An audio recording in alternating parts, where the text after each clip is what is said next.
really been a very difficult thing to deal with, and Javier has been really helpful for me.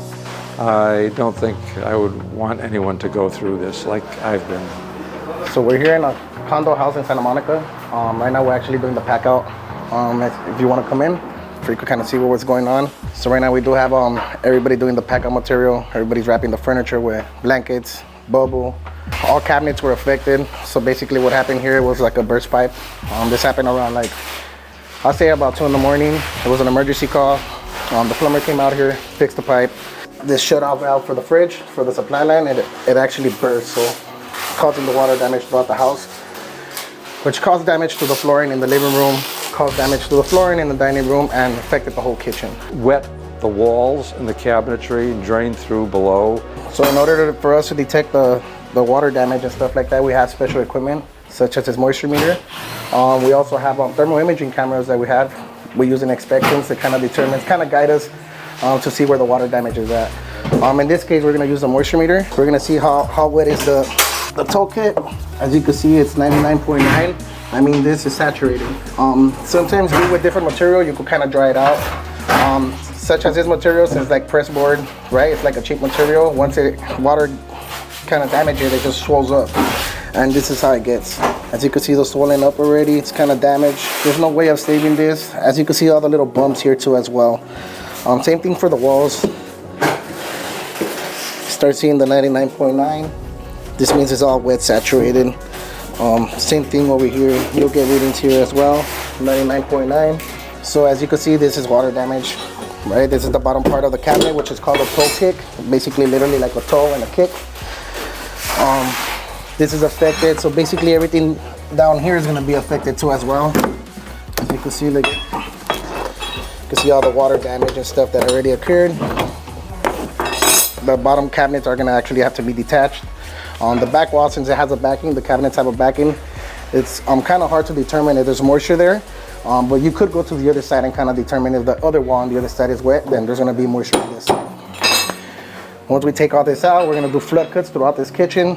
The tile was affected too, so in this case, we're going to actually test it from the top and actually go underneath, which is the garage, and test it from the bottom too as well. And as you can see right there, it's 96, but if you keep moving, 99. So this floor most likely is going to end up coming out. Same thing for this side. We're going to remove the cabinetry, do the flood cuts. Once everything is all done with the packing, right, we're going to remove all this. And basically when we're all done with the demo, we're gonna get it ready for reconstruction. And here as well, we're doing the pack out. This is the way we pack the fragile items. We make sure that everything's side to side. So there's a way of packing dishes, cups, and stuff like that. Whenever you're packing plates, you wanna have them to the side. So like that, they're not all stacked up on top of each other.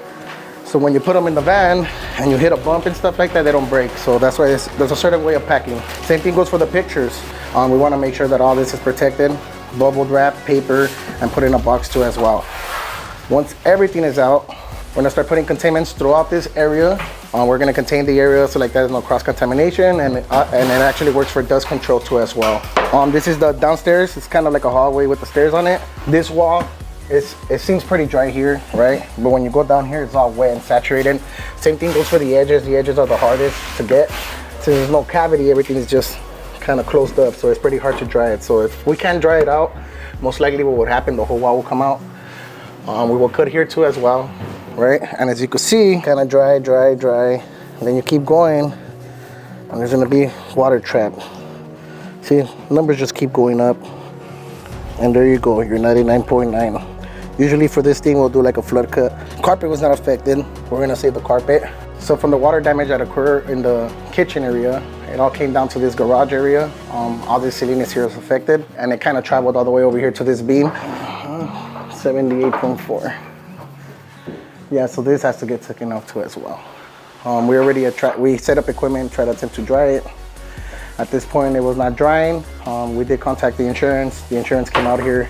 We went over everything. He knows what exactly has to be removed. Certain portion of the kitchen and the living room and dining room flooring is gonna get removed as well, per his approval. And like I said, man, the main thing is to help the customer out, make sure, you know, he's happy with our work, make sure insurance is happy with our work too as well. The most important is the customer, right? Help, you know, and have them get back to regular living. I mean, it's pretty stressful when you have your own house and you're going through this situation. But if it does happen to any of you, call Restorerz. We'll be able to help you guys out.